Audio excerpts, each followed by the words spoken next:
What up, my freaks? RuinouSinsight here with part 30 and the second last part of my Total War Warhammer 3 modded King Louen campaign.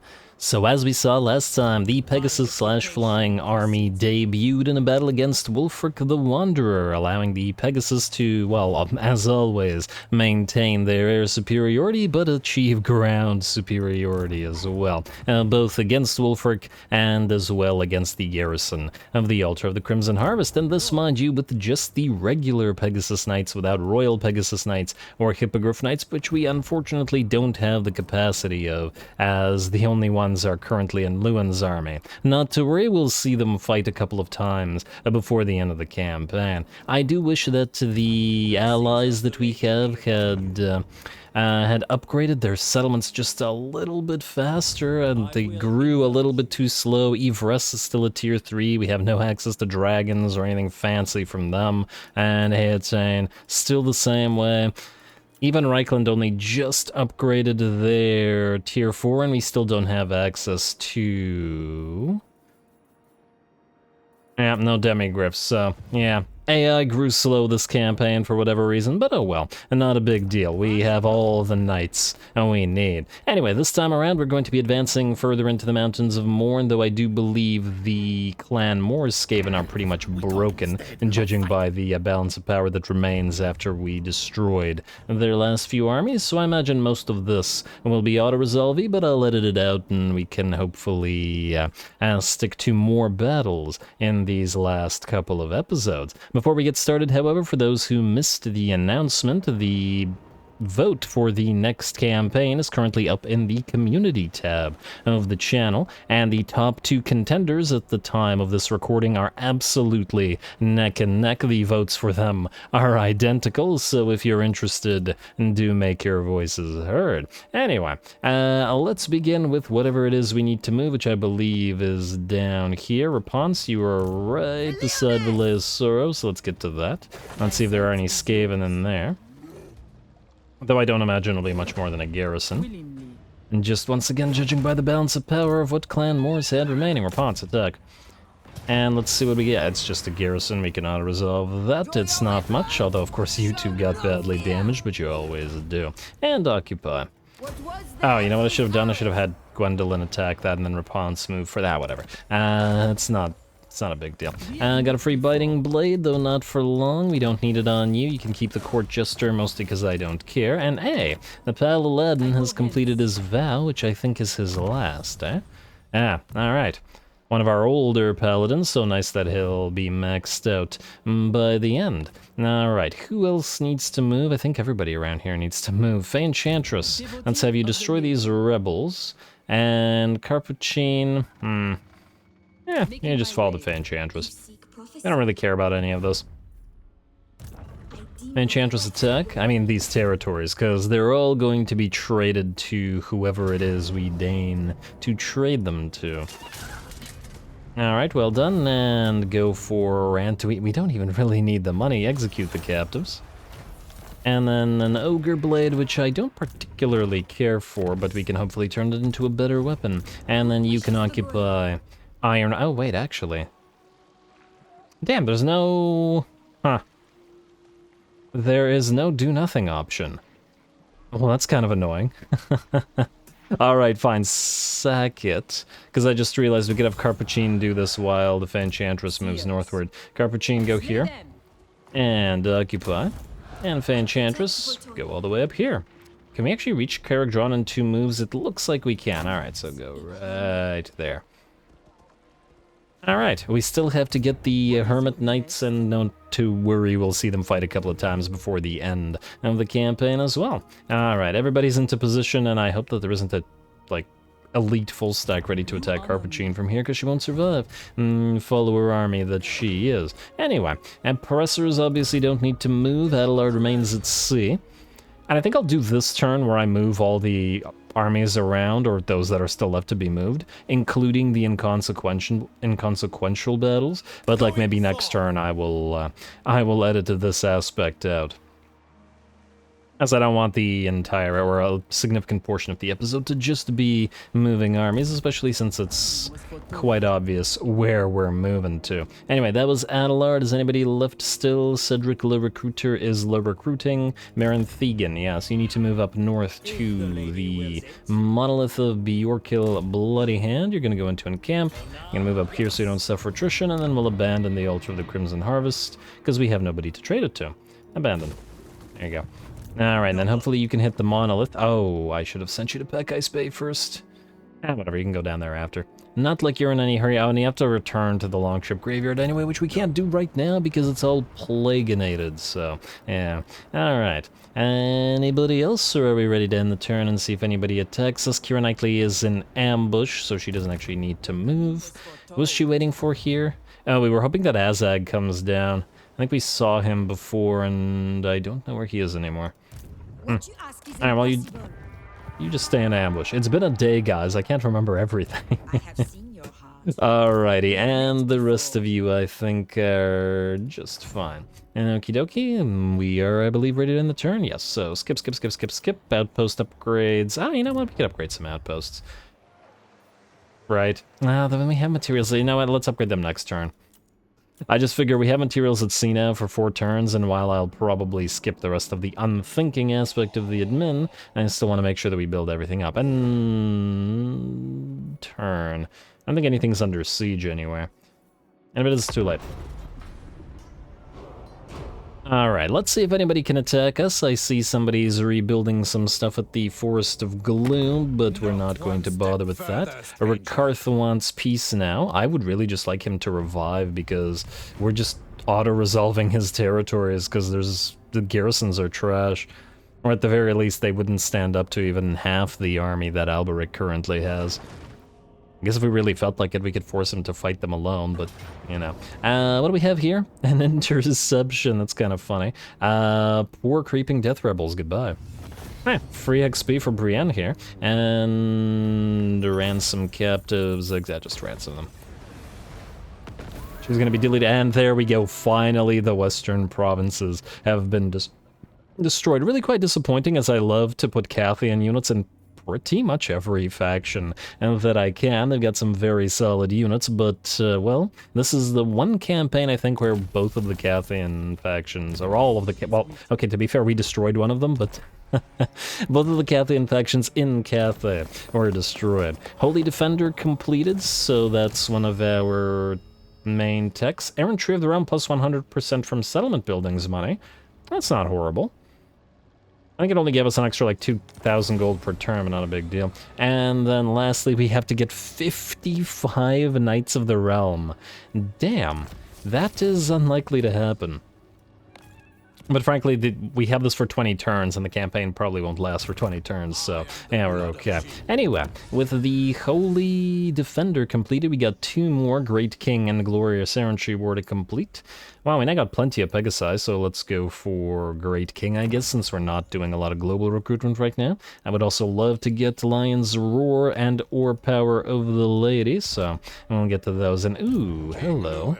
Well, if it isn't Vladdy. I shall do what I can. We can't reach Vladdy, though. I have seen your Okay, fine. If we can't reach him, and we can't join him, we are going to move Louen right here in ambush stance, and we're gonna hope we can get Vlad to attack us. Damn. Unfortunately, this will mean the Green Knight will dissipate next turn. Our income will also drop. But it'll also mean that he won't be in the battle, which will probably be Vlad's last. And oh my lord, what the heck is this? He's got a lot of Sylvanian crossbows, doesn't he? Huh. I take it that SFO has finally significantly upgraded the ability of the Vamps to get the numbers for those guys, which would be great. I think last time I played, you still couldn't get that many.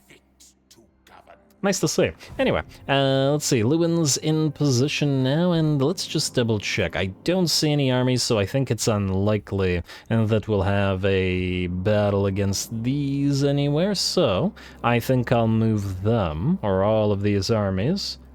and all the heroes and stuff off screen. You have of me. And just edit it out. I will, however, let's say do... Oh, for the love... This tech thief keeps failing. I'll do admin at least one time this episode, so let's just do this. Just to show why this is now unthinking, because you can just upgrade everything. We have enough money, and there's really no need to consider what we're upgrading. And just continue building money and upgrading everything. Building money. This makes sense. Anyway, oh, actually, I wanted to build a Royarch's Chambers here so that we have at least one more. Jungles of Pawalasha, you can have the Dye Maker, Turtle Isles, a town, and another Clothier, though your public order is kind of problematic. Hopefully we can fix that up. Alright, another Clothier for you. Just building all the money stuff everywhere. Alright, Myrmidons / Argalis, you're gonna get a township upgrade. Akendorf, yes to public order, yes to farms, and yes to Carrick Angazar upgrade. And, oh no, actually I lied. Matorka upgrade first because we didn't build the salt mine, or whatever. And... Western Badlands, at least the admin is easy. Mootland, we don't need to touch Western Badlands because it'll be traded or sold away. Iron Rock, we don't care about you and don't bother collecting income. Blightwater, you'll be traded and or sold. What the heck is Khemri doing here? Huh. Did they just walk away from a full stack here? You guys have 5 full stacks all right beside each other. Attack the weakened enemies, you bunch of idiots. I think this is the AI doing its programming not to, like, destroy other AIs. Because it's bizarre that they're not doing anything with all these armies. Very bizarre, but oh well. Copper Desert is one of our new territories, and you can have those fields up and running, and then lastly, Averland, upgrade to Tier 3. And there we go. That's the admin. I will be skipping the rest of these admins, or doing an edit over the rest of these little admin aspects, over the rest of the episode. Anyway, I'm gonna now move everybody, so we will advance towards the Mountains of Mourn, and auto-resolve a bunch of stuff. 1 second. Alrighty, there's the cut and moves and auto-resolves made. We have advanced further towards the Mountains of Mourn here, and the interesting aspects are this. Kira Knightley is now besieging Karak and not building anything. At 0. Huh, weird. Okay, well, doesn't matter.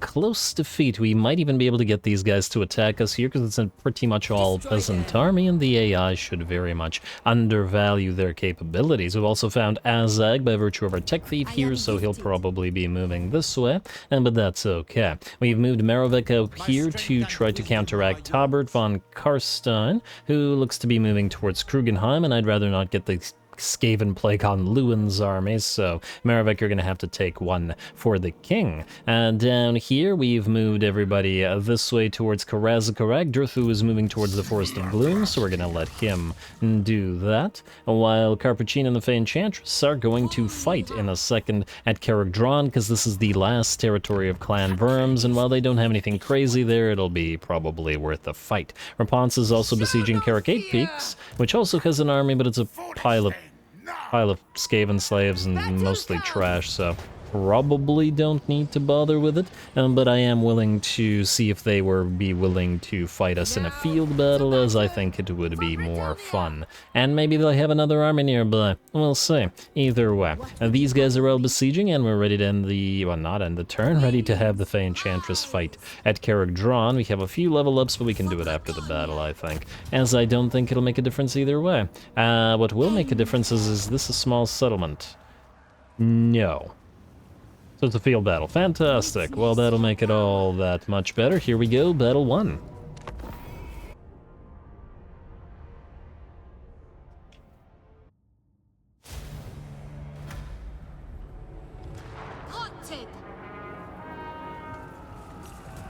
Alrighty, here we go again. Man, that's a much bigger pile of rats than it looked like at the start. But anyway, here we go. Battle's going to start off with us trying to bombard the enemy catapults before they can get in range of our trebuchets. It's worked decently well in the past, though it does take quite a while for the trebs, especially the blessed trebs, to knock down these catapult crews, especially considering there are 8 individual Plague Claw models. It's a very nice unit as well. The Plague Claws, I mean. It's honestly a little bit surprising that Bretonnia only gets trebuchets and not catapults of their own, especially as with SFO's adjustments, I'm sure they'd be like 6 to 8 models of catapults compared to the 4 longer range trebuchets that we have. Just add a little bit of artillery difference to the Bretonians. I know for a fact Bretonians have mangonels. They just from the lore, but, you know, minus the immobility, which might be an issue. But anyway, how's that bombardment coming along? Still taking a while. And it looks like at the very least the enemy has been annoyed sufficiently to start moving towards us, but until the catapults get in range, this doesn't really matter to us. Might have actually been the better option to just charge through the entire enemy army, especially considering most of the enemy army is comprised of clan rats and Skaven slaves. Charge directly through all of them with our 2 units of Grail Knights, the Companions of the Fae and the Knights of Ni. Especially considering we've done that in the past, and the Fae Enchantress and her companions have destroyed many an enemy. As I was saying, might have been faster to charge directly at the catapults, destroy them, then charge back right through the enemy army, all the while our trebuchets bombarded the enemy army, rather than the enemy artillery piece. So I'd say a slight error in that regard, or at the very least, could have done it a little bit differently. Anyway, Masson Le Chasseur, one of our paladins, specifically this is the Killy Paladin, as opposed to the Buff-y Paladin, has gone forward and is now going after that enemy Grey Seer of Ruin, who is down to about half HP. Is completely unprotected by the rest of the rats, which is to his detriment, and soon his downfall as well. In the meantime, the enemy army is, well, looking like it's going to envelop our own force, so we'll have to be a little bit careful, simply because they have way more infantry than we do. Finally, I decide to charge the Fae Enchantress and her companions forth, right through those rats. And yeah, we could have definitely done this and gone right for the catapults like this. Oh, look at all those flying rats get knocked over. And just as they get up, the second unit knocks even more over.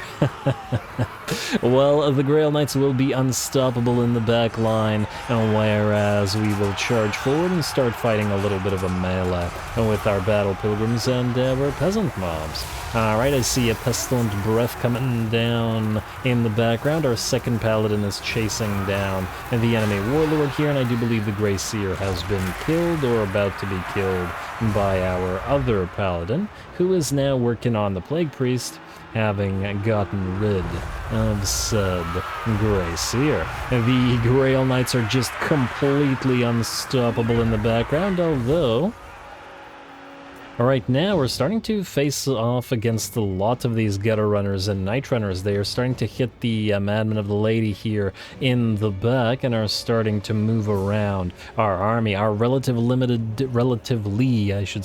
number of cavalry having a little bit of a tough time in dealing with the sheer amount of rats, and the Knights Errant are absolutely working overtime trying to make sure that they don't run around us and go after our relatively undefended trebuchets. In fact, no relatively about it, they're completely undefended. On the bright side, however, the enemy melee line is looking to collapse. The center has routed and a lot of the enemies are backing off, but we're facing off against one of those annoying Skaven stacks that is highly mobile, and thus they want to essentially draw us out so that our army loses cohesion and so that they can destroy units piecemeal with all their annoying gutter and night runners.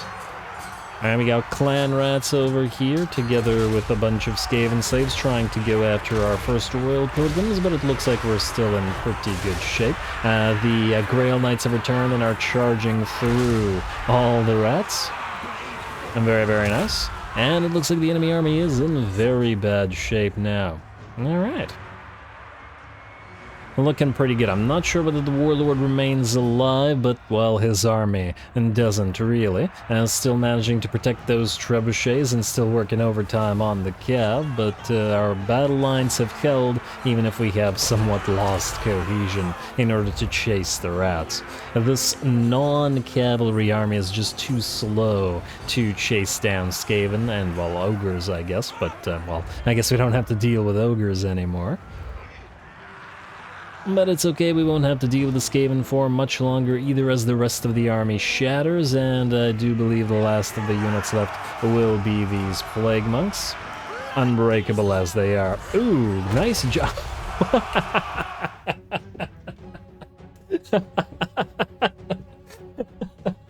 Oh my... Oh, I was not expecting... Alright, sorry if I laughed right into the mic. I was not expecting that. I was praising that peasant for bonking that rat right in the back of the head.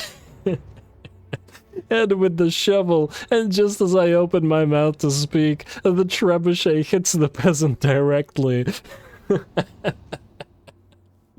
Oh, that was incredible. Oh man, yeah, definitely the hardest I've laughed in this particular campaign. Alright.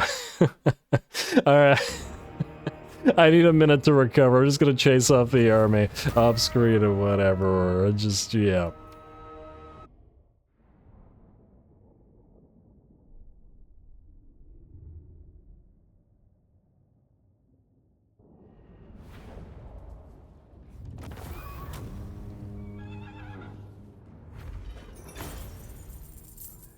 Alright, very nice. Certainly not a difficult battle by any means, and the peasant hordes did manage to overrun the enemy, while the Grail Knights and even the Knights Errant both delivered massive amounts of damage to the enemy range. What I liked about that was that it very much leaned into a certain playstyle that makes the Skaven extremely annoying, a Deathmaster Snitch-like army that leveraged all of those Night Runners and Gutter Runners and the annoyance that they bring, and the fact that they will also rally, route and rally, etc, etc, etc. So, mobile and reasonably effective, but unfortunately for Verms, not effective enough. We're going to, I guess, occupy the place. Not that we really care about it, but we could trade it to the dwarfs, and there we go. Clan Verms, alas for them, destroyed, and hey, we got Crusader on the Enchantress as well. Alrighty, you two stay together and will in fact move this way to meet up with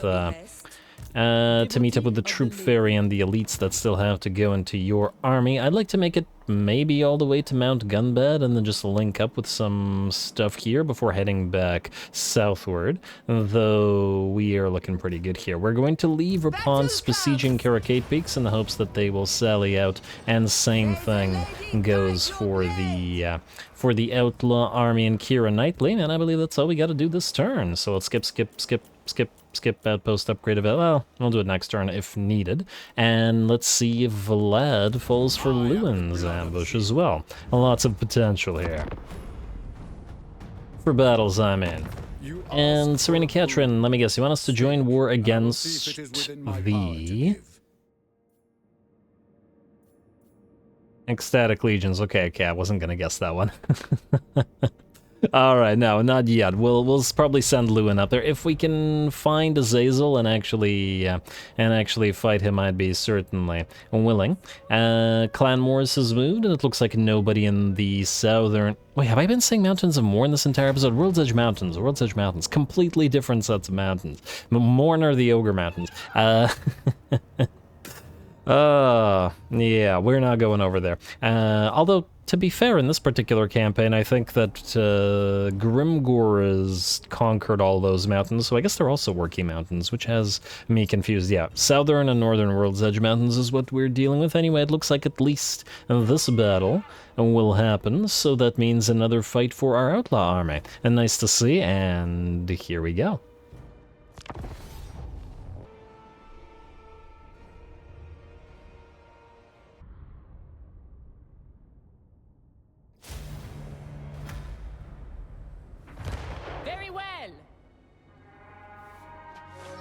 Alrighty, well, I hope you perform very well indeed, because, well, I never know how exactly the Outlaw army will do. Still, I'm excited to get some more use out of it. We're facing off against some neat units like Black Orcs and... what the heck is up with the texture here? Awful. The Black Orcs, Biggins, and various types of cavalry, 6 units of cav in particular, so we'll see if the Outlaws can hold them off. Anyway, as usual, our Outlaws have Vanguard deployed forward and immediately start attacking the enemy Boar Boys, trying to knock out those cav units that are so threatening to said Outlaws before they can get anything accomplished. Of course, we're getting a little bit of help from our artillery pieces, our blessed trebuchets here as well, and it looks like the first of the enemy Boar Boys, at least, has been melted away. And it looks like some forest goblin spider riders are going to try to chase down our war wagons, and the Black Orcs have come out of the forest as well. Nice shot, though wasted on Black Orcs, generally speaking, because their model count is too high for the war wagons. And we're going to switch both our artillery pieces to deal with these guys, as they would absolutely obliterate our foot squire line. Over on this side, we managed to destroy another unit of Orc Boar Boys, and another one will follow suit probably shortly, though we do have to be careful as they close the distance and are looking to make our Outlaws appear. Alright, come on, knock this unit out before they get too close. And it's wavering and it's broken. Fantastic. Switch to that Forest Goblin Spider Rider and these Orc Biggins and back off at the same time. Alrighty, looks like the main enemy host has not yet reached our Outlaw line or our main line. And to that, the Orcs continue marching towards our main line, but the Black Orcs in particular, being focused down as they are most definitely in trouble and are below half HP. A lot less concerning are the rest of the enemy troops, so definitely have to try to focus the Black Orcs down, and it looks like one of them is shaken. Very, very nice. Oh, and I see some bony boys getting summoned. This is Azag after all, so the Biggins and the bony boys together will be charging our units of Outlaws. Ooh, and it looks like the enemy Rocklobber has spotted the Outlaws, i.e. the Outlaws have been discovered by this unit of Bony Boys or by this unit of Biggins. Gonna back away with these two at least, but these two are once again hidden and will complete the destruction of these cavalry units before moving on to hopefully destroy that Rocklobber. The enemy unit of Black Orcs is moving on in. It looks like the Defenders of the Realm will be facing off against them, but of course the unit is nearly dead, and our war wagons are firing at them. They should be sufficiently low in numbers now for the war wagons to make a difference against these guys in particular, and will force them to rout. Fantastic. And it looks like up here, the biggest blob of enemy units has been stopped by one of our units of Defenders of the Realm. All the while, those blessed field trebs and drop stones are right into the middle of the enemy formation, and our Outlaws keep firing. Usually I don't put that much of a distance between the rest of the army and the Defenders of the Realm, but in this particular case, since this is a Knight unit and has the Knight stat, we want to keep it away from the Outlaws or we get debuffed for our trouble. But it's working for now. Anyway, it looks like the single unit is not enough to hold the enemy off, and thus we will be sending the rest of our melee units forward. The Foot Squires. And great swords held high. Of course, they will never have a tenth of the mastery of the great sword of a knight, but, you know, they're trying. Even if the very idea of them wielding a knightly weapon is an insult. But oh well. Anyway, let's... Ooh, nice shot from that Treb. Once again, you gotta love their non-doing damage to your own forces. We are starting to get a little bit surrounded, if not overrun, by piles of enemy units, and one of the Black Orc units have also returned. The enemy, however, has foolishly sent its Black Orc Big Boss into the pile of great sword-wielding Foot Squires, and they should be able to surround and destroy said Black Orc Big Boss. What a decent age. as the armor piercing is working in our favor. Over on this side, our 2 units of hidden outlaws have destroyed the goblin rock clobbers, and over on this side, the bony boys and the orc biggins that were given chase to these 2 units of outlaws have been destroyed as well. And units of orc boar boy have recovered, boar boys, rather, have recovered, and our war wagons are going to be focusing them down. And now it's just a matter of holding off the enemy infantry while we rip them apart. Alright, looks like these guys are turning. Few enemy range units continue to fire, but our outlaws, of course, continue firing at them, and of course, out of sight.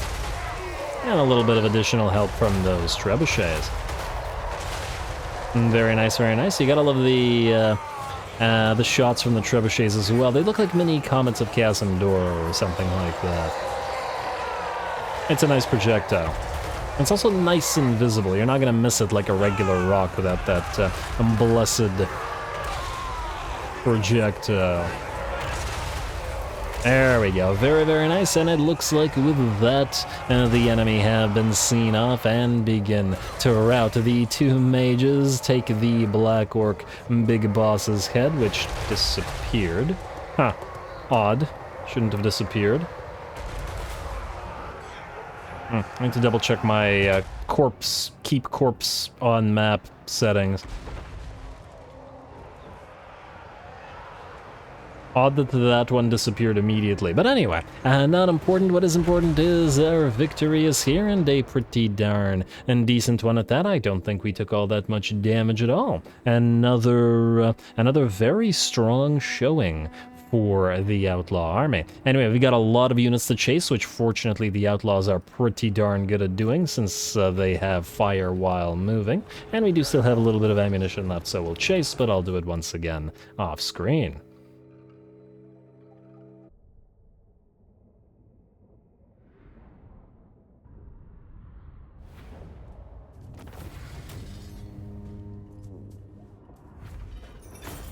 Alright, there we go yet again. You know, I have been very pleasantly surprised with the effectiveness of this Outlaw army. They're quite nice units.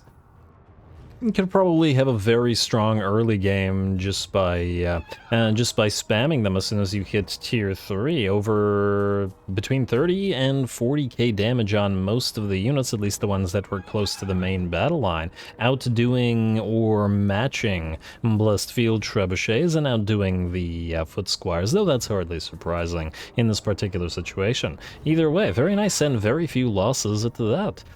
We are going to go ahead and, I mean, on the one hand, 3k, I just take the 3k, it ain't bad. And, the ambush succeeded, sorry, wait, this is a different ambush. Okay, I wasn't expecting that, but I am, I wanted the Vlad ambush. Honestly, this is probably not worth fighting. We've seen the Knights of the Realm fight in Alberic's force many a time, and yeah, I'm just gonna auto-resolve this one. Once again, I was expecting Vlad. Destroy this, and there we go. Alright, well, since this is Vlad's last fight, we will fight it. However, I'm just going to fight this manually, because frankly, this is probably not going to require any real control of the units. Just want to see Louen kill Vlad off one more time. Let's fight the battle real quick. See what we can do.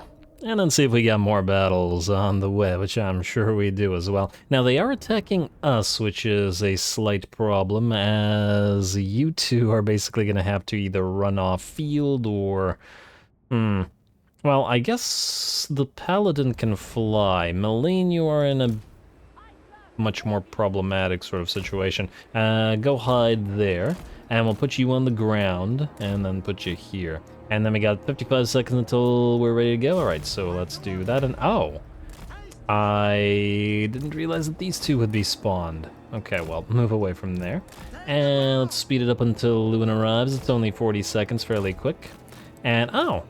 Hello. If it isn't Isabella, she wants to duel. And oh, look at that. Look at the damage coming in. Okay, you gotta be careful, Matthias. Especially with the Storm of the Night. That's a massive amount of damage. You're gonna need heals. You're gonna need heals right now. We're gonna have to bail you out as well. Alright, everybody move on, and before Matthias dies.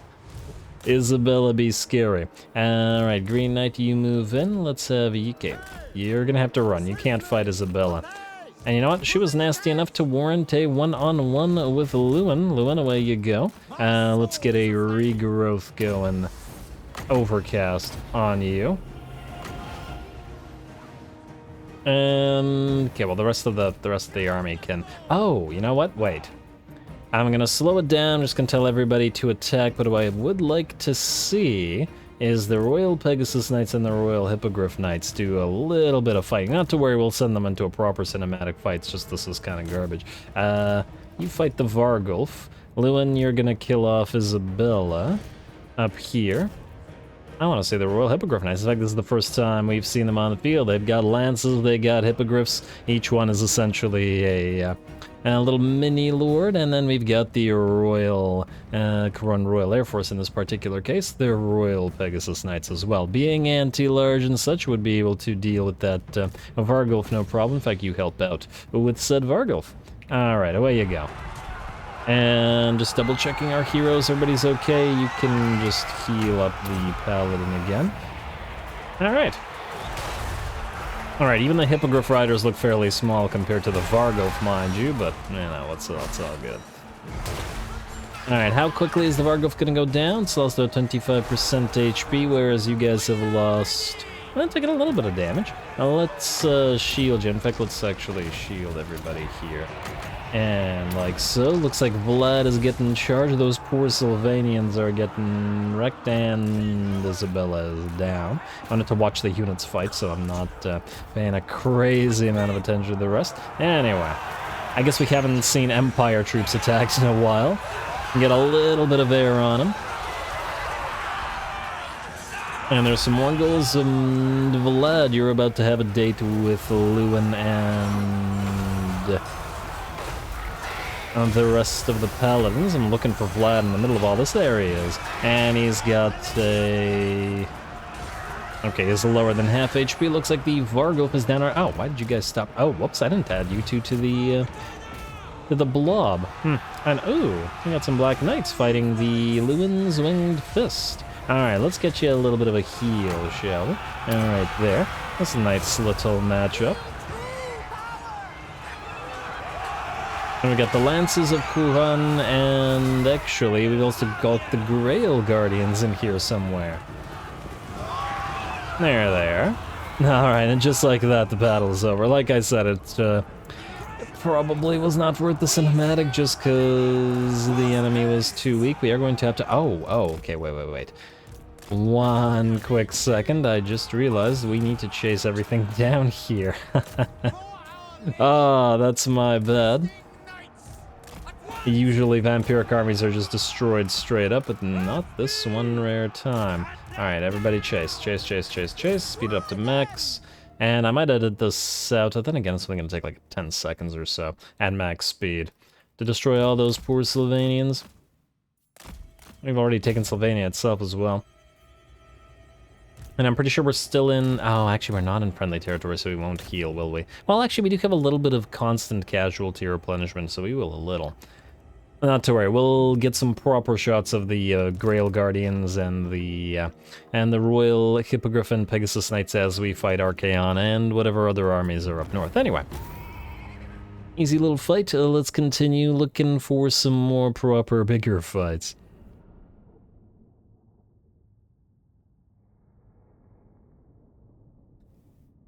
Looks like the Mourn 9 kills, huh? I guess they hit one of the weaker units, which is probably what they managed to kill units off of. I guess Loun's Lions were the ones that lost nearly 10 units. Hey, another Forbidden Rod, nice. I'd love to get the money, but I think we're going to execute captives because we want to use further, and only Vlad survived. Well, that does make sense with a Von Karstein ring after all. Let's see if anybody else is nearby and worthy of a proper fight this time. Sir Thara, what do you want? Military alliance. You know, I'm just going to say no. I was about to say yes, just so that they don't annoy us any further, but screw it. Yeah, free Sword of Bloodshed. Dragon Helm for Meravec, you don't need it.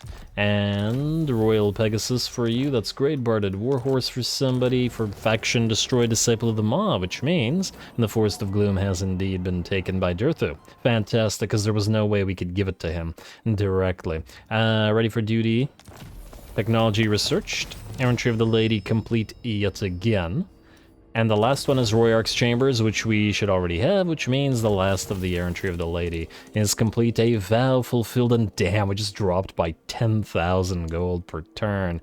Definitely an ouchies, but hardly matters this close to the end. Let's see. We still have the Errantry of Louen, and we need to rank up to level 50, which we've nearly got. Vlad running away by himself.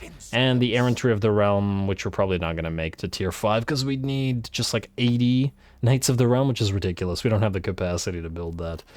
As in just the sheer unit capacity. Not that we're looking to complete that aspect anyway. Anyway. Let's see what's going on out here. Looks like these guys are still just hanging around and not taking over any territories.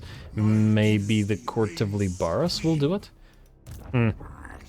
This is kind of annoying because we'll have to move it on down there. Damn, you guys didn't attack? That's disappointing. I mean, I guess their army is pretty weak, so yeah, it kind of makes sense. Enchantress, looks like you're good over here, and we'll meet all of these armies together, moving to the high place in the World's Edge Archway. Sort of get Karazakarak together with the Knights of Calador, but I don't see a battle to be found there. Louen will move up north, and I don't see any full stacks nearby, which means what I'm going to do is, once again, I'm going to make a cut. There's clearly a bunch of little auto-resolves to be had and a bunch of admin to do. We'll move forward, and I will go over what I did, and then hopefully we'll be able to end the turn and find ourselves a proper fight again. Here's the cut.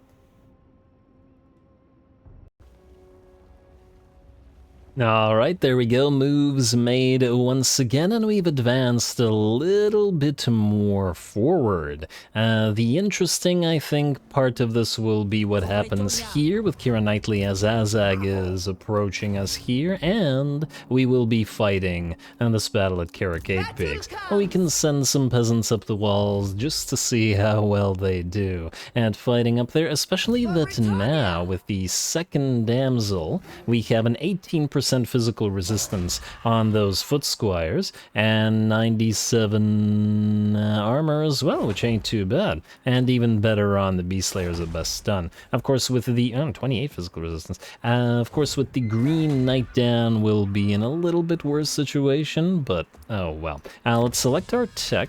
We are going for, we only have Glorious Errantry War left, and then we'll be able to pick the capstone tech for our faction. Then let us, I guess, auto-resolve Karak here. Hopefully we don't take a lot of damage to this. Oh my... You gotta be kidding me. You gotta be kidding me. Okay.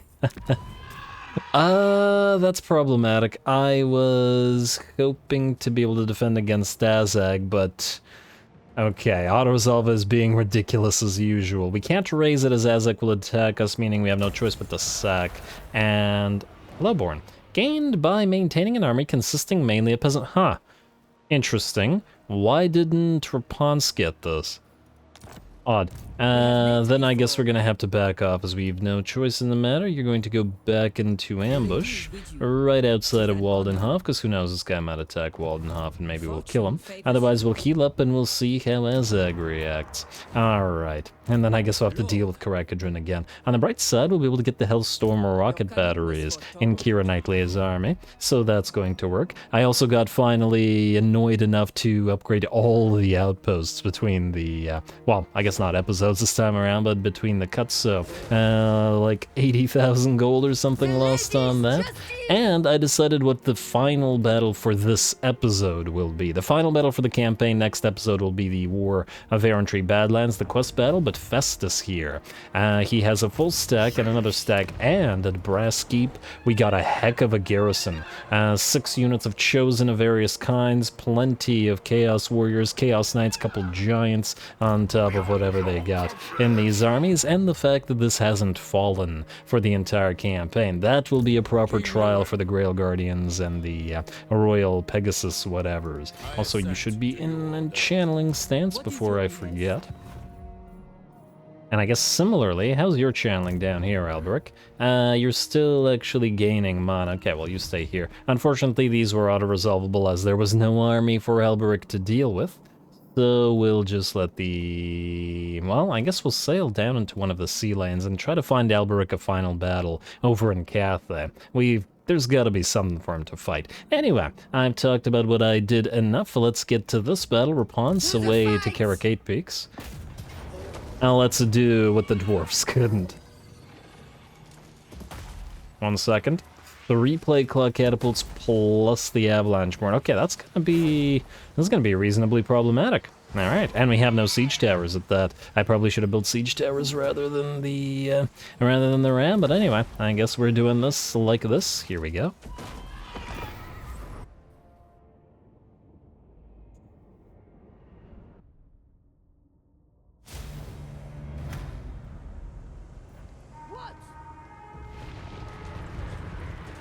Alrighty, here we go. This should be an interesting one, I think. We've got a lot of frightening enemy units to contend with and a primarily infantry-based force, and no siege towers at that, so we'll see what we can do. And gotta try to be careful not to get destroyed by the avalanche mortars, by the death globes, poison winds, and the piles of artillery that the enemy has going for them. Our own artillery are going to try to knock down the 2 enemy fort towers, while our summoned units, the Defenders of the Realm, will essentially be sacrificed.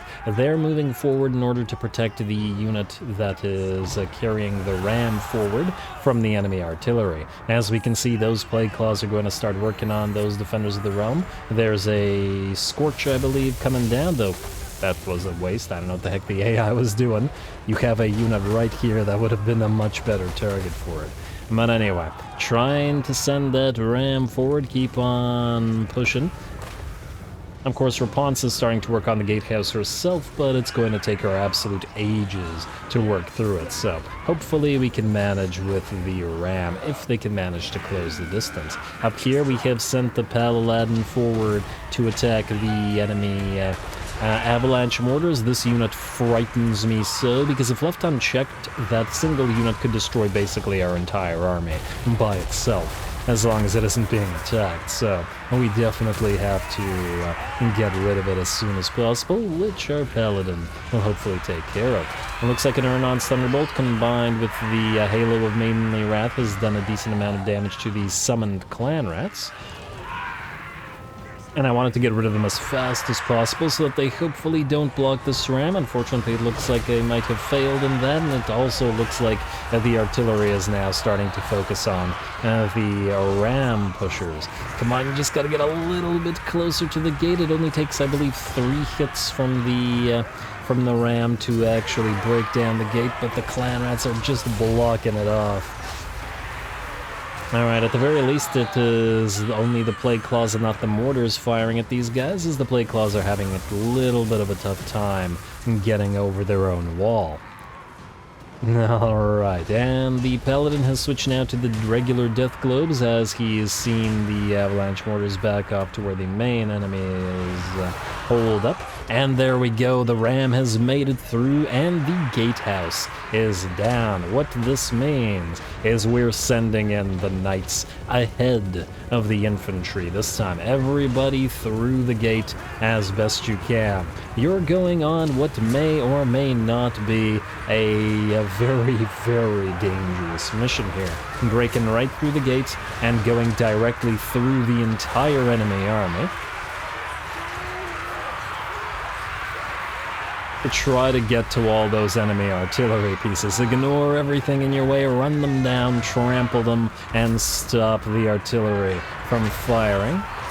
Alright, artillery hitting the bridge, but it looks like we made it first, or made it through the first tranche of enemies. It looks like, unfortunately, our mass, however, is not enough to push through everybody here. There are a lot of rats protecting this one artillery piece. On top of that, this is hardly the only artillery piece the enemy has, and we have to keep moving. There are 2 more Plague Claw catapults all the way back here and protected by a ton of units with the Council Guard, the Halberdier Storm Vermin Regiment of Renown moving in to help them out. These guys will rip our questing knights apart if we let them, so we'll have to be careful about that. And yeah, our questing knights are in a very dangerous position now. Their formations are very much spread out, and individual units could easily get isolated and destroyed. Still, they are doing an absolutely great job being heroic in this particular case, stopping all the Plague Claws, at least at the current time, while they remain alive, from firing. This will, of course, allow our infantry to close. Rapunzel is going after the enemy lord, who's already down to about half HP. And we've got more units trying to head into the enemy settlement, and it looks like the enemy has even sallied out a few rats to try to stop our not foot knights, but foot squires from moving. Not to worry, the rats that have sallied have been destroyed, and we continue making our way forward into the settlement. Alright, how are we doing back here? It looks like another Halo of Maidenly Wrath knocks the enemies away, as the enemies do keep blocking Rapunzel from killing off the enemy lord. And frankly, some of our own units are blocking her off too. Alright, come on now. Ooh, I don't know what that hit was. I think it was a rocket from an enemy engineer. Warlock engineer, that's it. Alrighty, well, good job, possibly. I don't know whether that did enough damage. Probably not, considering we are in a fairly loose formation here with our infantry. Another Scorch coming down, but the enemy is, well, the AI generally is pretty bad at using those spells, so yeah, too bad for it. Over on this side, our knights are continuing to fight, and we've sent in the pal Aladdin alone to face off against the enemy Council Guard. This is, I think, a really nice use for the Paladin. Rather than fighting with other units or trying to hunt enemies down, he's blocking off all of the Council Guard from killing our knights, which are still doing their job back there. And of course, our artillery is firing both on the enemies here and those that are going after our 4 units of knights, without hurting them either, so it's all going quite well over here. The knights do remain alive, but are still completely surrounded from every side by massive numbers of rats. But hey, they can keep doing this, and the enemy can continue not using their own artillery pieces. In the meantime, Rapunzel is moving forward. Our foot squires are starting to fill up the enemy city. The enemy lord is routing with a tiny bit of HP remaining, and we're starting to make it across the bridge with the infantry, I mean. And just as we did earlier with the cav. And it looks like another unit of Plague Claws has managed to move away. I think this one was the one that was right across the bridge, and is in a very odd formation. I didn't even know you could put an artillery piece in a formation like this. Huh. Kind of interesting, but I would imagine that this should be reasonably effective against enemies crossing a bridge like this. I don't know if the AI did it on purpose, but I'm somewhat impressed. Not that that will continue for too long, however, as we make it across the bridge and Rapunzel directly charges of that enemy Plague Claw blob. Out here, the foot squires are ripping the engineer apart, and his 95 armor is going to get absolutely shredded. And not in a good way. Alright, more foot squires together with the Grail Relic. They're unnamed. I gotta remember that. With the Grail Relic have made their way forward and are just trying to make their way even further towards the enemy Plague Claw catapults back here, as it looks like Rapunzel by herself is not enough. On the bright side, just like the pal Aladdin, Rapunzel is keeping Storm Vermin and Plague Claws back.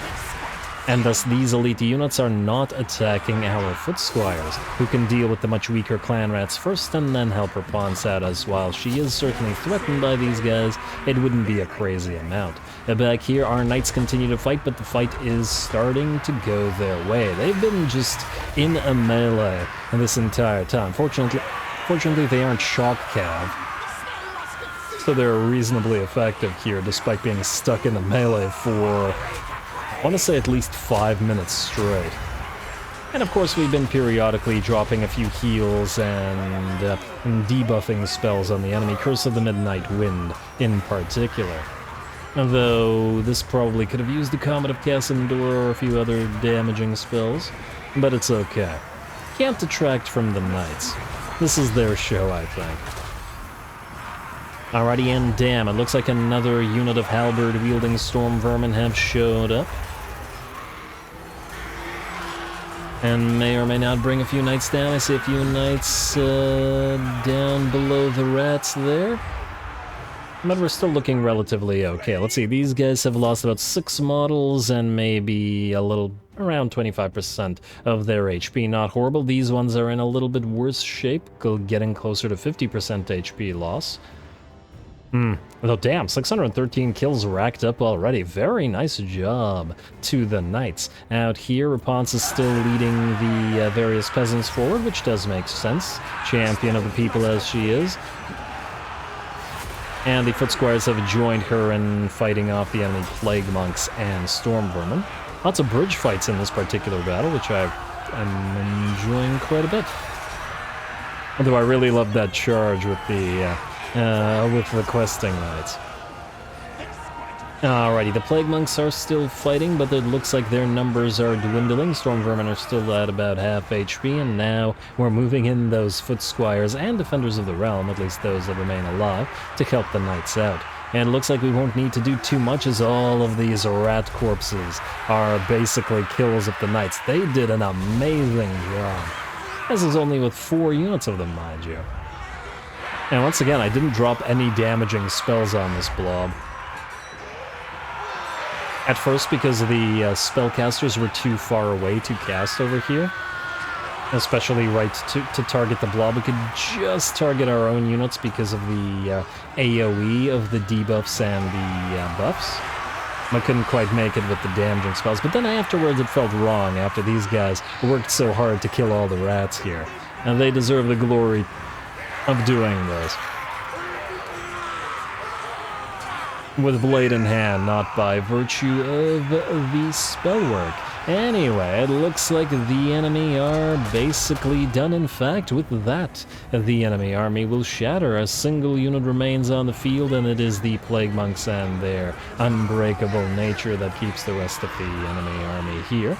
Unfortunately, I do believe the enemy towers continue to fire while this happens. They don't get destroyed until the battle completely ends. Or the unit completely shatters, which I guess is a nice use for unbreakable units. There we go, heroic victory, and damn well was it a heroic job by those questing knights.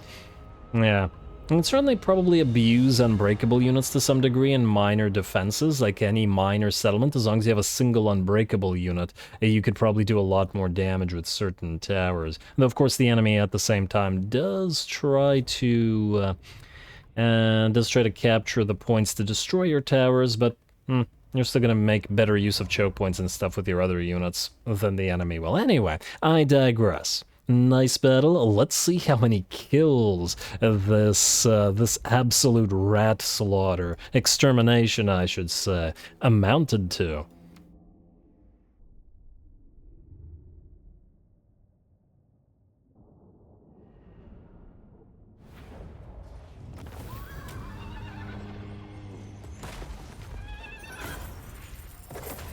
Alrighty, that was pretty glorious. We got some damn nice heroics out of our questing knights, and usually this army is very, well, foot squire and other peasant unit centric, since it's Rapunzel and she buffs them. I'm glad that her 4 units of questing knights got essentially a show all to themselves. And those are some very solid numbers, hovering between 50 and 60k and between 7 and 900 kills per unit of knights. And they've certainly earned, I don't know, Skaven Slayer titles today, and gotten us a heroic victory with that anti-catapult charge right through the entire enemy settlement.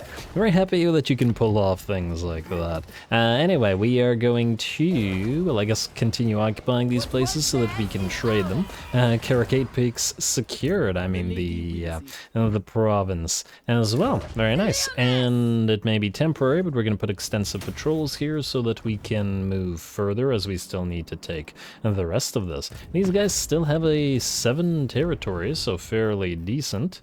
But of course, their faction is still screwy. I wish Camry would help, but they're not being very helpful right now. Alright, let's see if there's anything else we gotta do. I'm pretty sure everybody's moved, at least everybody that needs to move has moved, and I am curious to see what will happen with Kira this turn, so let's skip building upgrades. I did the building upgrades, I think. Right? Right? Yeah, I did, alright. And skip damage building and another turn. I was wondering if I've forgotten anything, but I'm just gonna hope that I didn't. Alright, we still got a ways to go to actually reach Festus. Alright, Clan Moors, looks like they can't attack anybody. Exiles of Nehek don't like us for some reason. Might be the fact that we are allies of some sort with everybody who's attacking them. Though to be fair, it's mostly elves. No, we're not going to peace treaty with you, bud. You're going to be destroyed shortly.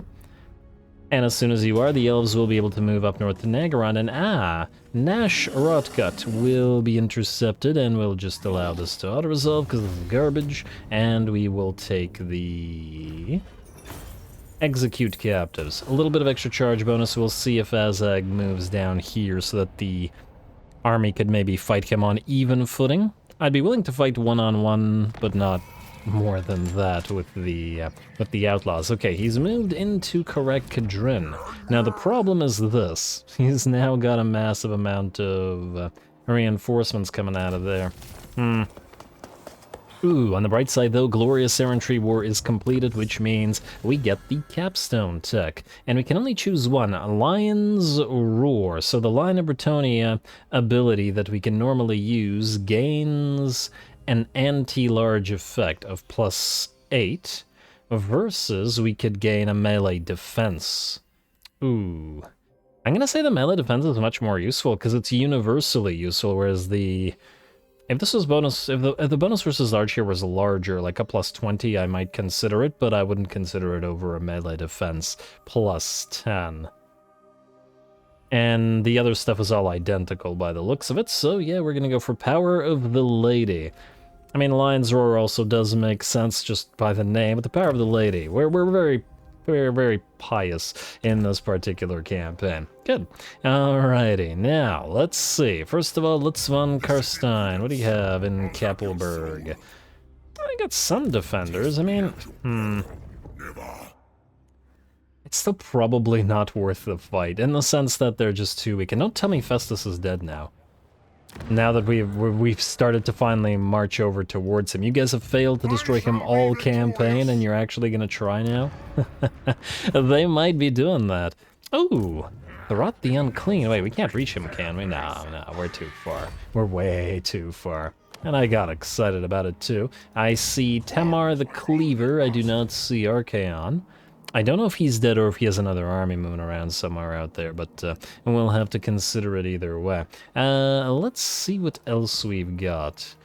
Battle-wise, I mean. Is there any battle possibility? You are moving to Karakazga. I hope you take Kradtomen. Khemri's stuck. Yeah, I think the Khemri AI might be broken. In the sense that it refuses to attack anymore. Or not, or, well, maybe not broken, but doing what it's supposed to be. Hey, Rikarth is back. Oh, I feel bad for him. He's dead now, but I mean, we're not gonna leave him here. And oh, he might actually be able to get away from us. In fact, he probably will. Yeah, I can't reach him like that. Well, darn. Alright, well, we'll see if we can chase him down. I somehow doubt it. You, Miriam, just stay here. You can be an... you're level 10, so you can just act as an oppressor. In fact, I can just rename you to oppressor. There we go, just so that I don't confuse you with anybody else. You're the new follower, so you're going to move to Alberic, and yeah, it looks like it's going to be mostly auto-resolves in this particular turn with regards to all this, as I don't see any battles. Which means maybe if this is going to be the very last fight of the vampire counts, and then we'll fight them, and oh, won't this complete our ultimate victory? Yes, indeed it will. Well, that's just swelltastic. Or swelly. Alright, here's how we'll do this then. We will only send Louen and his paladins and the Grail Knights, slash the flyers as well. We're not going to bother with the entire army, just to make it a little bit more interesting. Here we go. Wait, do we want Louen to do this? Nah, I'll just have Louen do it. I was about to say maybe have him come in as a reinforcement, but it's not a big enough deal. We'll want you to re-enter the army. We'll want you to leech the XP, although frankly you're level 12, which means you don't actually need to anymore, do you? You can just move back as an oppressor now. Well, next turn, I guess. Willingly. Go right here, please. Louen, let's level you up and then let's attack. Show off the fancy new units we got. Alrighty, so what are you missing? You have 3 points. You could get guardianship for the little bit of extra casualty replenish, but nah, it's probably not all that useful to us right now. We have everything we need here, so really it's Louen's buffs. Let's have a point for Mentor. 115 armor, we could get the armor. Devastating charge, 144, we could buff the charge. We don't need it, but just because we can. Maybe we'll do that.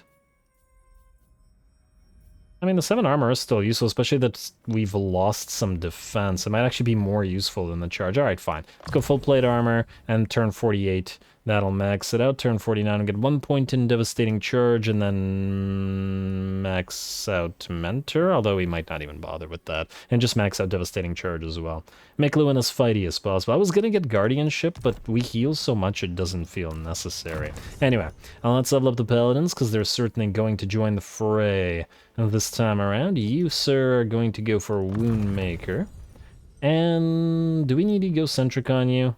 Plus 20 bonus versus infantry? Maybe. We don't really care about the leadership effect. And devastating charges, well, it's actually not too bad on you because you go for single entities. I'm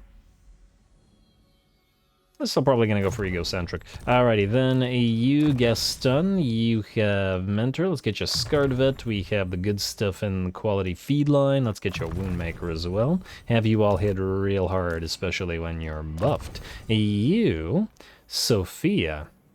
We could go toward Potent, or, well, we could get Recovery in a soft spot for small foe. Well, this doesn't actually do anything for us. She's basically maxed out. Alright, fine. I'm gonna get Flush to Stone. I'm still probably never gonna use it. Maybe if we do... No, I was about to say maybe if we do Larchaeon and then cast it on Louen, but the physical resistance will most likely be useless because the Slayer of Kings probably applies magical damage anyway. Alright, max out your magics. You... Henri, and I should have actually cut this part out, but whatever. Too late. Alright, you get Blessing of the Lady, let's get your Heart to Hit, and still not at Foe Seeker. Man, Henri is really point hungry. We won't be able to get everything on him. Might reset him and get the 2 points from training back. Frankly, it's not that useful anyway. Deadly Blade. Although units take a lot longer to rank up. Maybe it will be somewhat useful. Matthias the Follower, Mentor for you, sir. You don't have selective abhorrence. Okay, well then you shall. Alright, and there we go. Good enough. Let's go for the last fight of the vampire counts. And we can put the Errantry banner on... I don't know, Sensabiki maybe? And they used to be on one of the Pegasus. Wait, who generally has a better charge? 163? Oh, 177. Put it on you anyway. This puts you at 212 charge. Completely unnecessary, but who cares? Alright, here we go.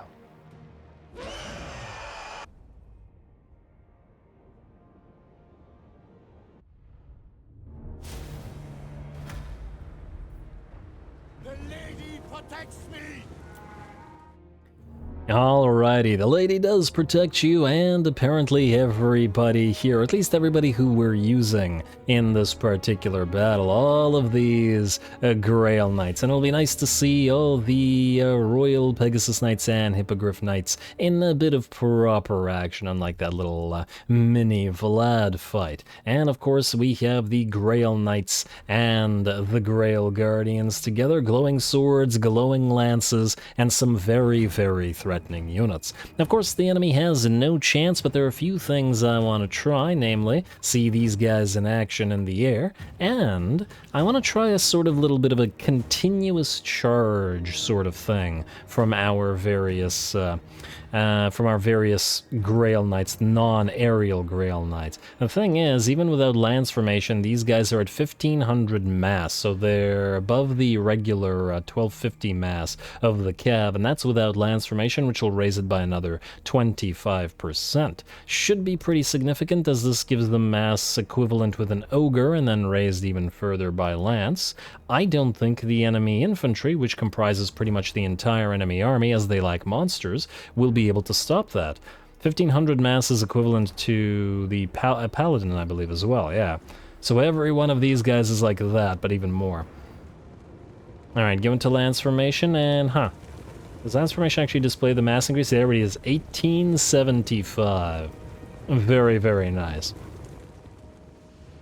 Let's see how this all works out. But of course, we will start in the air first before letting the ground units do their thing. They went really quiet there for a second, but then everybody started screaming, so we're good. Fortunately, the enemy has 5 full units of Fellbats, and let's see how quickly we can establish air superiority. Would have been nice to see some Terrorgeists and some Fargeists in this, but, well, we've seen regular Pegasus Knights destroy them many times with Louen's army already. And the bats are dropping out of the sky in droves as the Royal Pegasus Knights and Hippogriff Knights alike rip them to shreds. Nice little snacks for our Hippogriffs, at least. I don't think, not so much the Pegasi. Hippogriffs are notoriously violent creatures, though. So I wouldn't be surprised. Anyway, it looks like the bats... Oh, no, there's still a few bats in the air, though not for much longer. Now that those guys have been cleared, we will charge the Grail Guardians and the Grail Knights forward. Now, the Grail Guardians will lead because they are smaller in number and a little bit tougher than the Grail Knights. And there we go, all in lance formation, charge right through that enemy blob of infantry, doing a little bit of damage. But what I want to try is continuous charge. So, charging through these guys as well. And yeah, looks like they can't stop us with Graveguard and Skeleton Spears, or Skeleton Warriors or Zombies and whatever. That means... That means we're free to charge basically non-stop against these enemy units. They don't have the mass to stop us. Or the braced anti-large. There we go. Let's see how we did, and look at all that damage. The aerial units haven't touched the infantry at all yet. And we're gonna wheel around and keep on charging. Hopefully you guys haven't grown tired of charging, because it's gonna continue. And there we go. A lovely little pain train from the Grail Knights here. Just charging along the entire length of the enemy army, wheeling around, only to do it again. And those HP bars continue to drop. We have taken no damage whatsoever on these units, and they just can't be stopped. This is disgusting. This is absolutely disgusting. This feels like bullying now. Alright, charge out of the enemy formation into a poor unit of skeleton warriors here. And before charging another few units. Oh look, some fresh units. Well, fresh is a strong word for undead perhaps, but well, either way, they're not fresh anymore in any sense of the word. And let's get another charge going. I also see a few enemy units melting away at the same time. So we started to break them apart, including some Graveguard.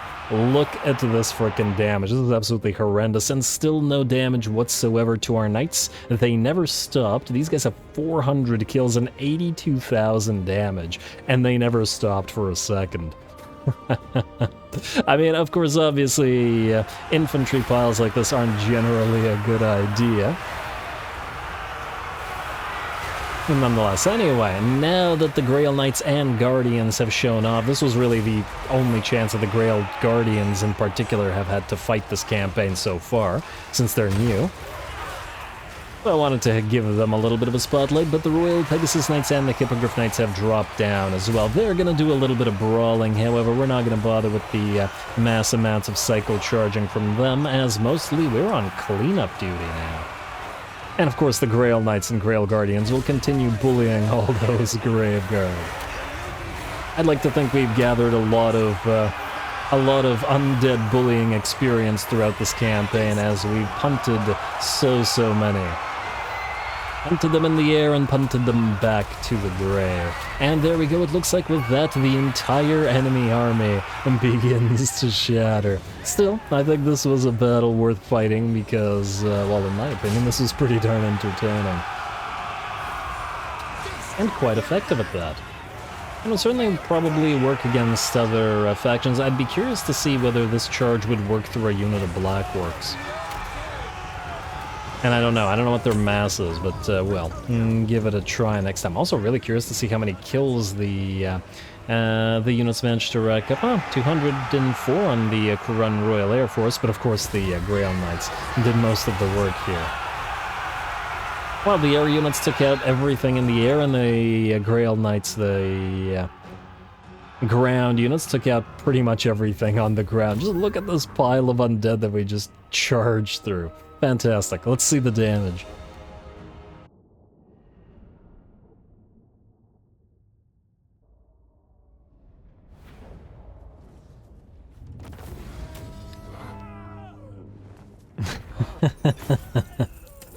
Oh man, that was disgusting. The Grail Knights, what the Grail Knights and the Grail Guardians did was absolutely disgusting. Nearly 100,000 damage on these Grail Knights, and they never even stopped. They just kept charging through those masses of skeletons and such. A little bit less damage on the Grail Guardians and one of the units of the Grail Knights, but still, Lances of Couronne and let's see. Well, and I guess this unit of Grail Knights both did a little bit better than the Grail Guardians, but once again, not by a crazy amount. And of course, decent amounts of damage on the aerial units, but the Grail Knights did a little bit too well. Anyway, we're gonna occupy this just to trade it to Reichland and force Reichland to declare war on a bunch of factions. Also, did you just get another Seed of Rebirth? It's a 5th one. Huh, I don't think I've ever had that many in campaign before. Not a bad thing. Louen, you're going to exit the settlement and you're going to go into channeling, and then Melaine for 1 turn, you're going to sit here. Did I ever get your Arcane Wisdom? Yes, indeed I did. And in fact, you no longer need those skills. You're going to go to Sylvania, and you're going to sit there. Justiciar and 10th Show. What? Huh? That's not right. You should be getting 1 extra point. Yeah, what the heck? You're level 13. Either reset character skills is not working. Wait. Yeah, something's not right here. All the others at level 13 had both 10 shear and Justiciar maxed out, but not in this case. Maybe one of the mounts has accidentally consumed a point even if it wasn't supposed to? I don't know. Oh well. Not a big deal, of course. It's not going to make any difference, and we can now freely send you to Castle Drakenhof. And Louen will try to move to Brasskeep if it doesn't get besieged by all these armies. We'll see if the armies there essentially start acting like Hemry does, and start just not doing anything whatsoever. And we'll see. I hope that doesn't happen with all of you, because you guys have a fair distance to travel to Nagaron. Anyway, there's going to be a bunch of admin once again to do, buildings to build, some rather inconsequential things to move, so I'm going to do that. Let's just get the last... Okay, you're going to be the Date Knight. You're going to join the Outlaw Army under Kira Knightley. It's going to get the last few names in here. What is your behest? Alright, and obviously since the next episode is the last, there will, and these will be the last names in here. We got Holy Eaters for you, and we've got Blessings from Heaven for you. And that is, well, I guess we could name, okay, 1 second. 1 second. Probably could have done this off screen as well, but, you know. Okay, you're a bunch of foot squires. Let's get you to be Tillin People's Front. And I think that's good enough. I mean, oh, you're not a named Grail Relic. Oh, my bad. One Night Stand, fantastic name, incidentally. And if I didn't name you, that must mean there's another unnamed one. Brother Maynard Archaeology Association. What about you? Ah, not named. Port Lords, there we go. That's pretty much all of the ones I have. Sorry if I missed anybody's names, but, well, my list isn't perfect, but I do my best. Anyway, we are going to, I guess, sit here with Kira Knightley in ambush stance, and maybe we'll get attacked by Azag. And I think the rest... Oh! And we'll swap some units around as well. The rest of this I will do off-screen and edit out, and then hopefully we can head towards the Brass Keep and what other potential battles there are. So, here comes another cut.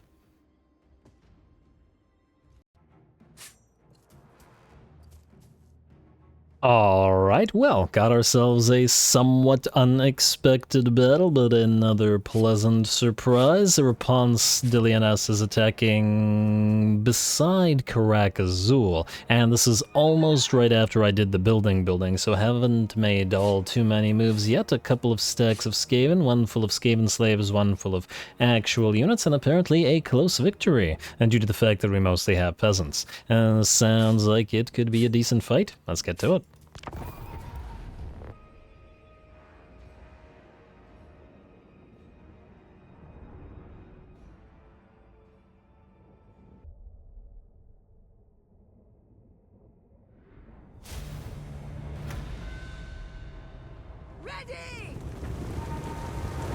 Alrighty, wasn't expecting a choke point battle here, but I am pleasantly surprised by the fact, and the reason for that is because we can essentially defend the choke and use our infantry more, which should be pretty fun. Watch our infantry fight massive numbers of enemies, but the first portion of the battle will be charging forward with our questing knights against this minor remnant of an enemy army that was outside the settlement. The clan Vulcan Tail Slashers, a regiment of renown, will be the first target, and the charge brings them down to about half HP and takes a quarter of their units. And nice shot from the trebuchet. That poor rat just got exploded, and not in a good way. I know it's a simple matter of taking these guys out. This is just a tiny pile of enemies, and we can just cycle charge through them a little bit. Or maybe not cycle charge so much as charge through them and then charge right back in. And these guys should be destroyed before the main enemy army, the reinforcements, show up. The Master Assassin is also now under attack by the Paladin and by Rapunz herself. And I think the clan Vulcan Tail Slashers are trying to book it on out of there. Well, good for them. Maybe one or two might survive. We still, however, have to destroy the Blight Scab's Plague Pack, the Censor Bearers, and they are unbreakable. So they are going to keep us locked here a little bit longer, while the enemy reinforcements show up in 10 more seconds. Alrighty, and it looks like the Master Assassin is pretty much done for. A couple more hits and we'll be good. I think that did not kill him, did it? He's gonna get back up. Oh no, that did kill him. Oh damn, nice hit from the Paladin there. Alright, and it looks like the first army got destroyed. Nice air to multiple sides to the enemies that still remain in the fight, but the real fight is yet to get started. Alrighty, rats moving on to the field in high numbers, and there may actually be a decent benefit to keeping a few of those units alive, as in the Plague Monks, Sensor Bearers, and Plague Monks. Thus, we don't destroy them down to a single rat, and we back off with the rest of the questing knights. The reason for this is that there's a 40 unit limit on the map, and if that is a thing, that'll keep the enemy artillery off the field a little bit. I don't know if that would be considered cheap or not. What do you guys think? As in, purposely not killing off a couple of units so that more units can't enter the fray. Viable strategy, or should I purposely have destroyed all the enemies so that more units moved on to the field? It's a rare enough scenario that I basically won't have encountered this all that often, so I don't think I've ever asked the question. Anyway, enemy units continue making their way forward in absolutely massive droves, and we'll be holding 2 choke points at the same time with our Defenders of the Realm and our Foot Squires. And we'll see how that all works out. Of course, our knights are still working in the background trying to destroy the enemy units, and we do want to have them chase anything and everything down, as we are forcing the enemy garrison, stack, and mini army to fight us outside. And they will likely recover and we'll have to fight them again, so hopefully we will have done enough damage and not to have to do it manually. A couple more nice shots from those trebs. It looks like it actually staggered the rat line, but well, as always when you're fighting the Skaven, there are so many more. Where that came from. Now, these 2 units of questing knights have moved into the woods now and are going to be hiding while the others destroy the clan Vulcan tail slashers. Now, the idea is we're going to try to rush the enemy's death globes and poison winds as soon as the enemy line gets a little bit closer, and then as soon as these guys get onto the field, which will probably be soon, we'll rush them with the 2 hidden units of questing knights.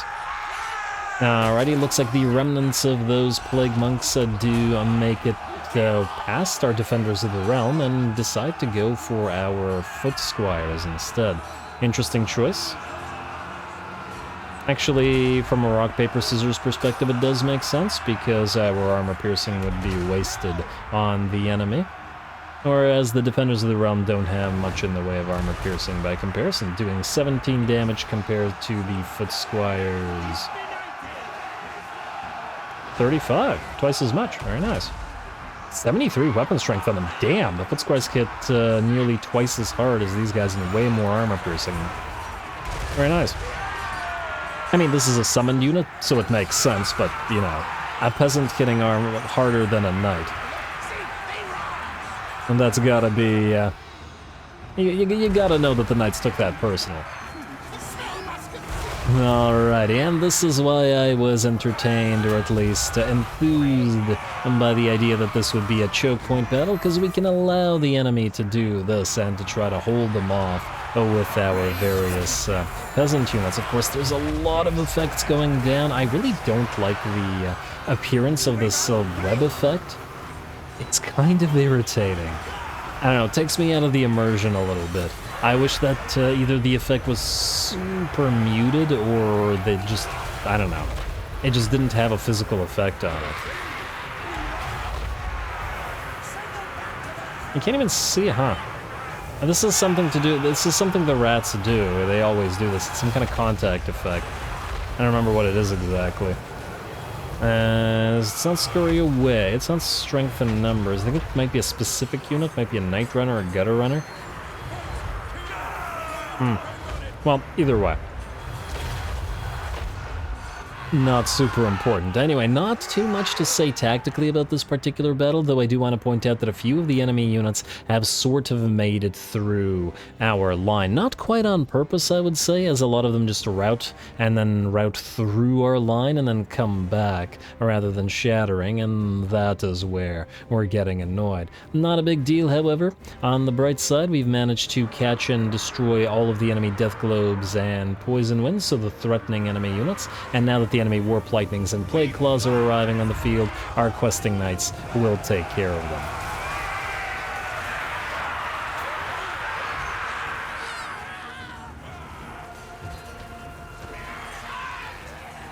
Very, very nice. Alrighty, and thus the enemy artillery will be able to achieve nothing. And the rest of the battle is hardly over, however, as more and more rats continue crossing the two little land bridges, or whatever you want to call these, and trying to fight our peasants. Well, not trying, fighting our peasants.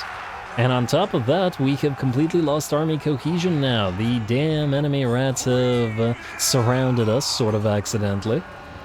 And I think that was a little bit my error. I probably should have done a little bit of a better job blocking off the two choke points. Granted, a decent amount, at least some of the enemies would have probably still made it through and then rallied behind us. But I probably could have done a slightly better job such that we didn't have to back so many of our units away from the choke points.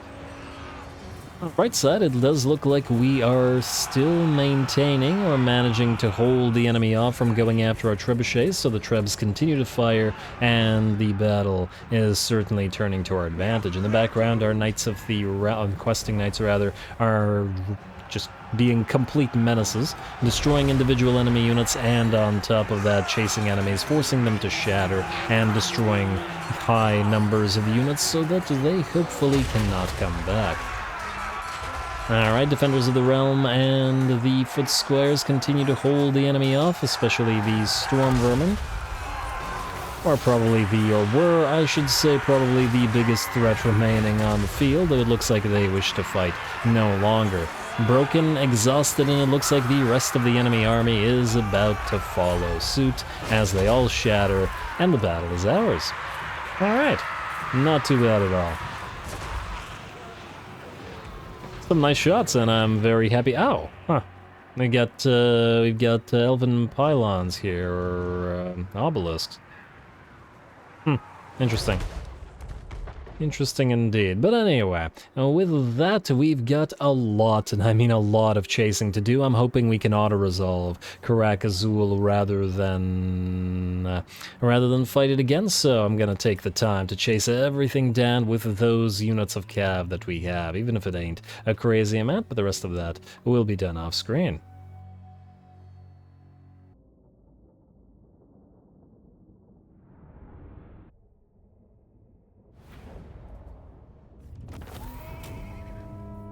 Alright, another fun little fight, and once again, most definitely in our favor. Rapunzel are going to execute these guys. Let's see if we can reach the settlement. Yes, indeed we can. Which should mean we should be able to auto-resolve it. Though I suppose a decent amount of enemies did survive. Hey, another main of the pure breed. That's great. I can't give that to Rapunzel, unfortunately, because... where is it? Yeah, she needs her healing potion. She does have a tendency to get hurt, and because she can't fly away and is on a warhorse instead, that's a little bit more problematic. I think we can risk it. I think we'd have to give it to somebody else. Anyway, Foe Seeker for you, and then let's quickly attack Karak Azul here, and to resolve it, I do believe, or at least I would imagine, that that would have been the last hurrah of Clan Moors. I really don't think that they'll recover from that particular battle. And I know I've said it before, but now really they won't be able to recover. Anyway, auto-resolve you... But he died. Good. And we will occupy the place just to trade it to Imric, another Obsidian Amulet, another Dawnstone, and Savior for Gwendolyn here, but obviously she doesn't really need or care about that sort of thing. Yeah, you can keep the Court Jester. Everybody gets a Jester. We're all about jesters and brothels over here. Anyway, let's see who else still needs to move. Oh, all of you do. I'm just wondering whether we need to make a cut here, as there is some inconsequential moves, let's say, that still need to be made. I think Walatal is also one of our biggest money-making provinces right now, so we should probably send you back there. And... Tech Thieves to move, a bunch of stuff. Alright, fine, yeah, we'll make another cut as we continue looking for battles, and I make the inconsequential moves. Here comes the other cut. Alrighty, moves made once again, no battles and no auto-resolve, just a few more primarily heroes to move around and a few units to swap, which always takes me forever because I vacillate, but yeah, so Keira Knightley now has the Hellstorm rockets in addition to the war wagons at the cost of 2 foot squires. I didn't want to get rid of the various outlaw units because, well, it's an outlaw army and it should be very much outlaw-centric. It's a little bit light on melee now, but hopefully it will be sufficient as we do obviously still and get the 2 summoned units. I also want to try out the Lost Sons if possible. We have one here and another moving closer. They had to travel a long way to try to get into into an actual army, which is a shame, but what can you do?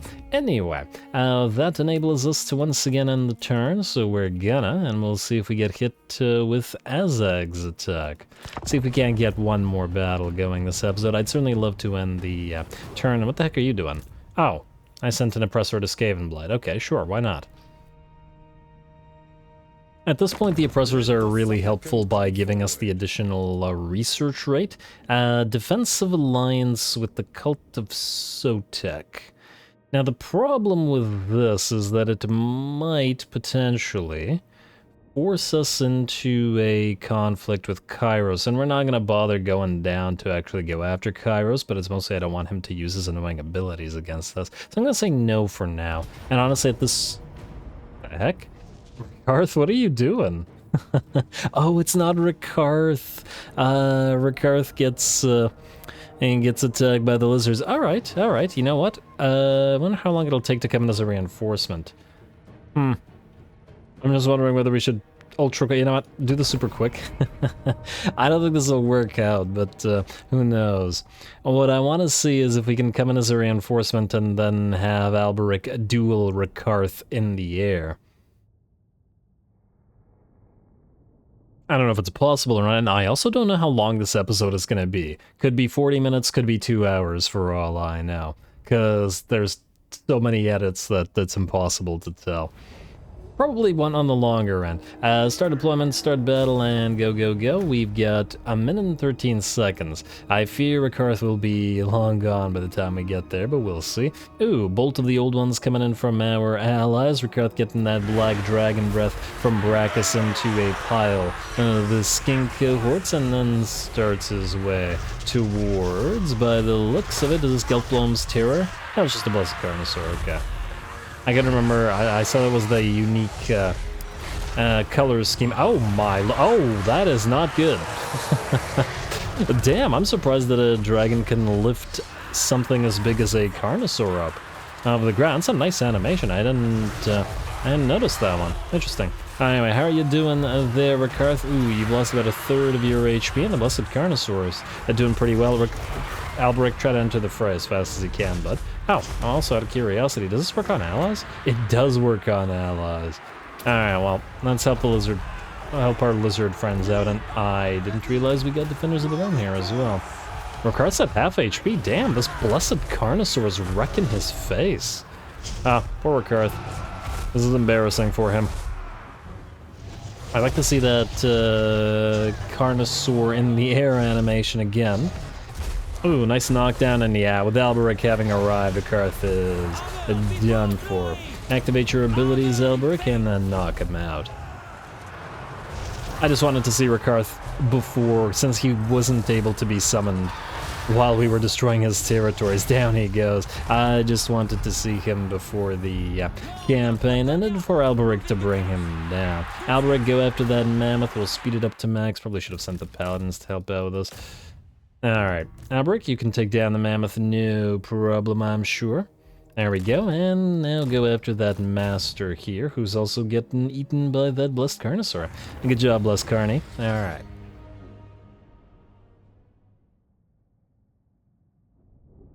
And I don't think Rikarth's faction is destroyed because he still has the single territory a little bit away from us near the Vampire Coast.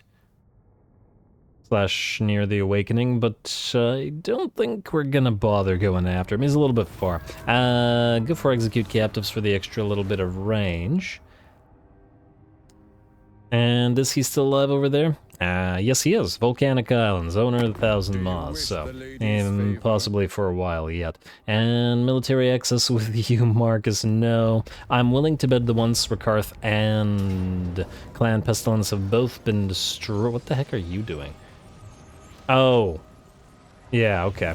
They're just destroying themselves because it's, the vampire counts are done. Yeah, that'll give us the ultimate victory screen in a second.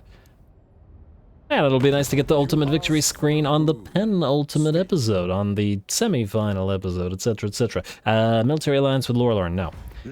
Military alliance with Torgavon, no. Military alliance with Vidrioth, no. Stop it, what else?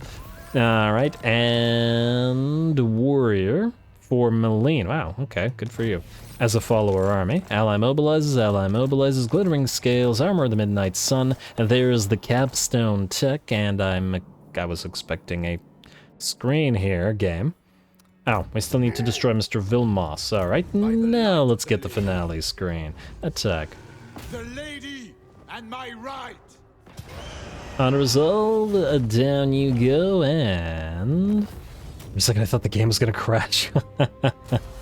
There we go. Victory, ultimate campaign victory. But we can go for an even more ultimater campaign victory. Next episode, I think we did pretty well up to this point. Essentially, all of this is ours, and if we really wanted to, we could go all the way here. But there's no need. There's nothing really left that stands against us. I just want to see if we can't get a duel with Archaon, destroy Throth / the Helpit, and get the final battle going. The final errantry war quest battle. Continue campaign. Going in the final episode, next episode. Yes, thank you. It would be nice if this gave us a reward of some kind, but oh well. Alright, and yeah, it looks like we will not be able to go after Festus, unfortunately, as these guys are actually... actually they might fail. Oh. They succeeded in sacking the Brass Keep. No, they didn't. What the heck happened here? Why are these guys at half HP? Oh. Was this an assault units from the Empire, Captain? Well, they may or may not succeed at this, we shall see. I still see Azazel nearby with a full stack. It might be safer to move towards Azazel instead. And by safer, I mean... more fun. Tamar the Cleaver and Throth the Unclean is nearby. Oh, Louen, you have choices, buddy. You have actual options to take, but ow. Kira. Azag didn't fall for your ambush. Well, that's disappointing. Well, now you can work together with Marovec and his lost son to destroy Azag for good. Or for one more time next episode, so I think that'll work out. I think then this is probably going to be the best place to call it. I'll do the inconsequential moves between the episodes, and then next time when we come back, we've got plenty of battle for Louen to once again continue showing off his elite units, and then at least a few more